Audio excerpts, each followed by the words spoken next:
একটা দেশের ভিতর থেকে যখন ষড়যন্ত্র করা হয় আর সেই ষড়যন্ত্র যদি বাহিরের কোনো দেশের চক্রান্তের সাথে মিলে যায় তখন মানুষের মধ্যে আতঙ্কের সৃষ্টি হয়।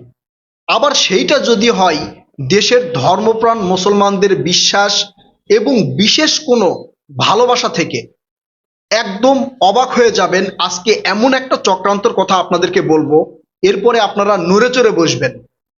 আমরা একটা সময় শেখ হাসিনাকে দেখেছি, আওয়ামী লীগ সরকারকে দেখেছি, কোনো একটা দেশকে বিনা স্বার্থে অনেক কিছু দিয়েছে, যেখানে বাংলাদেশের বিন্দু পরিমাণ লাভ ছিল না।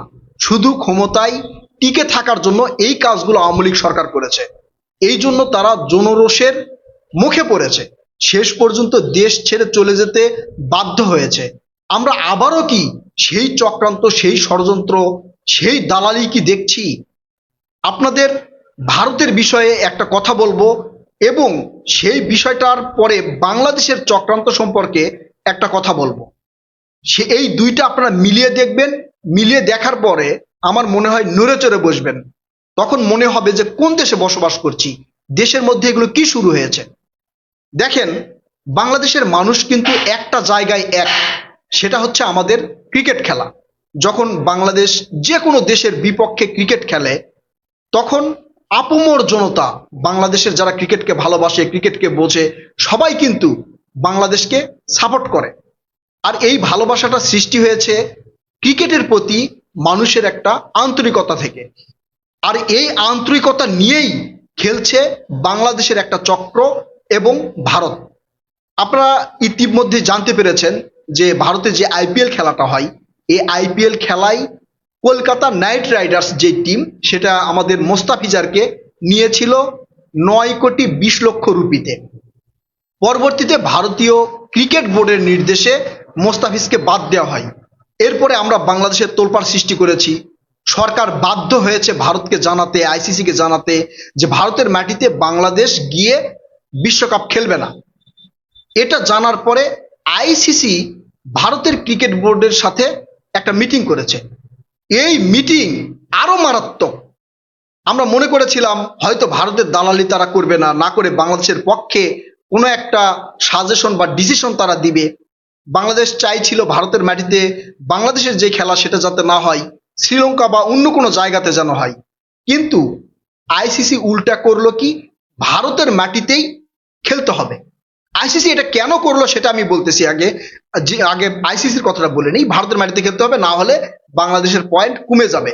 শুধু ভারতের মাটিতে খেলতে হবে তাই নয়, বাংলাদেশের যে সকল সমর্থক সেখানে যাবে, বাংলাদেশের পতাকা অথবা বাংলাদেশের ক্রিকেটের যেই গেঞ্জি আছে এইটা পরেও তারা ঘোরাফেরা করতে পারবে না। চিন্তা করেছেন? তার মানে বাংলাদেশ যাতে বিশ্বকাপে খেলতে না পারে সেই চিন্তা ভাবনাই এই আইসিসি করেছে। একই সাথে যখন বিশ্বকাপ খেলা হবে তখন বাংলাদেশের মোটামুটি একটা নির্বাচন, এই যে জাতীয় নির্বাচন এবং খুবই গুরুত্বপূর্ণ নির্বাচন।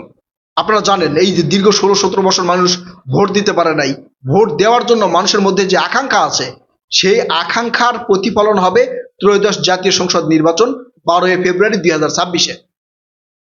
এখন এই সময় তারা করবে কি, মোস্তাফিজকে নিয়েও খেলা যাবে না এবং বাংলাদেশের যে টিম যাবে তারা বাংলাদেশের পতাকাও পরা অথবা বাংলাদেশের যে গেঞ্জি রয়েছে ক্রিকেটের গেঞ্জি এটা পরেও খেলতে পারবে না।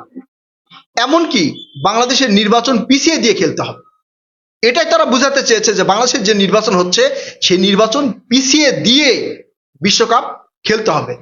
এই নির্বাচনটা বানচাল করা বা নির্বাচন পিছিয়ে দেওয়া, বাংলাদেশের মধ্যে কারা এই প্রচার শুরু করেছিল? ভারতের ক্রিকেট বোর্ড, আইসিসি এবং বাংলাদেশের যে চক্রান্ত, এটা একটু মিলিয়ে দেখেন। যখন শেখ হাসিনা বাংলাদেশ থেকে চলে গেল তখন কিছুদিন পরেই বিএনপি বলল যে বাংলাদেশের সার্বভৌমত্ব রক্ষার্থে একটা ভোটের আয়োজন করা দরকার। বাংলাদেশ যেহেতু গণতান্ত্রিক দেশ, এই গণতান্ত্রিক দেশের গণতন্ত্র টিকিয়ে রাখতে ভোটের আয়োজন করতে হবে। তখন সোশ্যাল মিডিয়া থেকে শুরু করে বিভিন্ন মিডিয়ায় বিএনপি ট্রলের শিকার হলো। সবাই বলল বিএনপি শুধু নির্বাচন চায়, নির্বাচন চায়, নির্বাচন চাই। বিএনপি নির্বাচন চাই, অন্যান্য দল নির্বাচন চায় না। যারা নির্বাচন চায় না তাদের সাথে একই কথা মিলে যাচ্ছে ভারতের। ভারতের নির্বাচন চায় না। যখন তারা দেখলো যে ডক্টর মোহাম্মদ ইউনূসকে 5 বছর টিকিয়ে রাখার একটা স্লোগান বের করা হলো, ডক্টর মোহাম্মদ ইউনূস নিজেও বলল যে জনগণ 5 বছর তাদেরকে ক্ষমতায় দেখতে চাই। এই স্লোগান, এই ষড়যন্ত্র যখন ঢোপে টিকলো না, তারপরে আরো অনেক ন্যারেটিভ তৈরি করার চেষ্টা করেছে যে এই যে সংস্কার করতে হবে, সংস্কারের পরে নির্বাচন দিতে হবে, বিএনপি সংস্কার চায় না। বিএনপির একটা জায়গা তো বলেনি যে আমরা সংস্কার চাই না। বিএনপি বলেছে সংস্কারও চলবে, নির্বাচনও চলবে। যতটুকু সংস্কার প্রয়োজন নির্বাচনের আগে নির্বাচন করতে, সেটা করা হবে। আর যেগুলো বাদ থাকবে, যারা যেই দলই ক্ষমতায় আসুক, বিএনপি বলে না যে আমরা ক্ষমতায় গিয়ে করব, যে দলই ক্ষমতায় আসুক বাকি সংস্কার নির্বাচনের পরে হবে, এইভাবে বলা হয়েছিল। কিন্তু মিডিয়ায় ছড়িয়ে দেওয়া হলো কি যে বিএনপি সংস্কার চায় না, বিএনপি বাংলাদেশকে ভালো জায়গায় নিয়ে যেতে চায় না, বিএনপি শুধু ক্ষমতা চায়।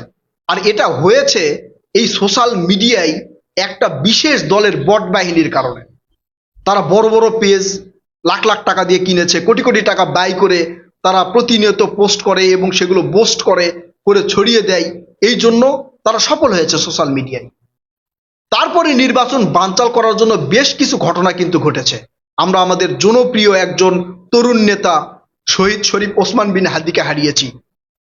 এছাড়াও দেখবেন বিএনপির বিভিন্ন জায়গায় নেতাকে গুলি করা হচ্ছে। আবার একটা ঘটনা ঘটছে, সেই দায়ভার বিএনপির নেতাকর্মীদের উপরে চাপিয়ে দেওয়া হচ্ছে।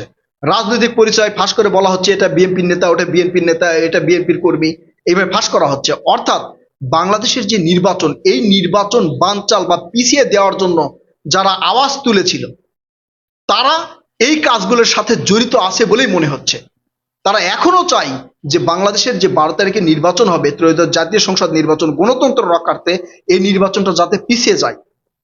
যখন সবকিছু করে পারছে না, তখন তারা ভারতের সাথে যুক্ত হয়ে ভারতের মাধ্যমে এই কাজটা করার চেষ্টা করছে বলে আমি মনে করি। ভারত এটা করছে না, ভারতকে এটা করানো হচ্ছে। ভারতকে বোঝানো হচ্ছে যে বাংলাদেশে তো শেখ হাসিনা নাই, আওয়ামী লীগ সরকার নাই, এখন এরপরে আমরা যদি এই একটু বেশি সময় পেয়ে মানুষের সামনে গিয়ে একটা বিএনপিকে পচিয়ে, বিএনপির জনপ্রিয়তা কমিয়ে আমরা ক্ষমতায় আসতে পারি, তাহলে ওই আওয়ামী লীগ তোমাদেরকে যা দিয়েছে তার চেয়ে বেশি আমরা দিব। এই বুস্টটা যখন ভারতের মধ্যে দেওয়া হচ্ছে, তখন ভারত নানা ধরনের চক্রান্ত করতেছে।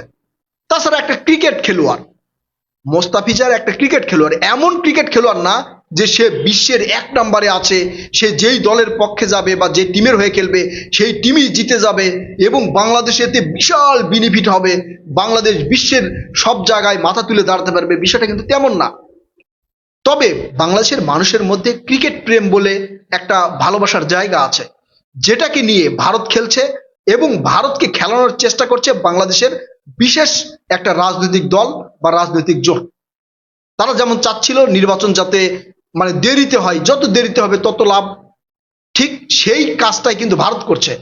মোস্তাফিজারকে তো বাদ দিয়েছে, একই সাথে বাংলাদেশের জার্সি গেঞ্জি পতাকা পরা কোনো সমর্থক সেখানে গিয়ে নাচানাচি করতে পারবে না, পরে যেতে পারবে না, এতে নাকি নিরাপত্তা সংখ্যা আছে। এমনকি যেই মানে বিশ্বকাপ খেলা হবে, সেই বিশ্বকাপ খেলার জন্য বাংলাদেশের নির্বাচন যাতে সরিয়ে দেওয়া হয়, অর্থাৎ ডিলে করা হয়, দেরিতে করা হয়, সেই চিন্তা ভাবনাও ভারতের ভিতরে ঢুকিয়ে দেওয়া হয়েছে। আর ভারত সেটাই করতেছে। এখন আপনারা এই বাংলাদেশের ভিতরের ষড়যন্ত্র, যারা নির্বাচন পিছাতে চায় তাদের ষড়যন্ত্রগুলো আর ভারতের ষড়যন্ত্র, এই দুইটাকে একত্রিত করে একটু বোঝার চেষ্টা করেন, তাহলেই বুঝতে পারবেন যে বাংলাদেশকে নিয়ে কি ধরনের চক্রান্ত করা হচ্ছে এবং এই চক্রান্তের বলি কারা কারা হচ্ছে। আমরা আমাদের তরুণ নেতাদের হারাচ্ছি, বিভিন্ন জায়গায় মানে গোলাগুলি হচ্ছে, অনেককে মেরে ফেলা হচ্ছে। মানে এই ঘটনাগুলোর সাথে মিলিয়ে দেখেন কোন চক্র এর মধ্যে কাজ করছে। আমার মনে হয় আপনারা যদি নিরপেক্ষভাবে সুস্থ মস্তিষ্কে চিন্তা করেন, তাহলে অবাক হয়ে যাবেন যে রাজনীতি আসলে কি। শুধু ক্ষমতায় যাওয়ার জন্য, শুধু ক্ষমতাকে ধরে রাখার জন্য, ক্ষমতায় টিকে থাকার জন্য একটা রাজনৈতিক দল বা এই যে রাজনীতিবিদেরা কি না করতে পারে। প্রয়োজনে নিজের ভাইকে, নিজের আত্মীয় স্বজনকে এরা বলি দিতে পারে, নিজের দেশকে, নিজের সার্বভৌমত্ব ধ্বংস করতেও এরা দ্বিধাবোধ করে না। প্রিয় দর্শক, আপনারা আপনাদের যে চিন্তা ভাবনা থেকে, আপনাদের থিঙ্কিং থেকে আপনারা কমেন্ট করে জানাবেন আসলে কি হতে চলেছে, কে এর পিছনে কলকাঠি নাড়ছে। কথা হবে নতুন কোনো ভিডিওতে ইনশাল্লাহ। ততক্ষণ পর্যন্ত ভালো থাকবেন। আল্লাহ হাফেজ।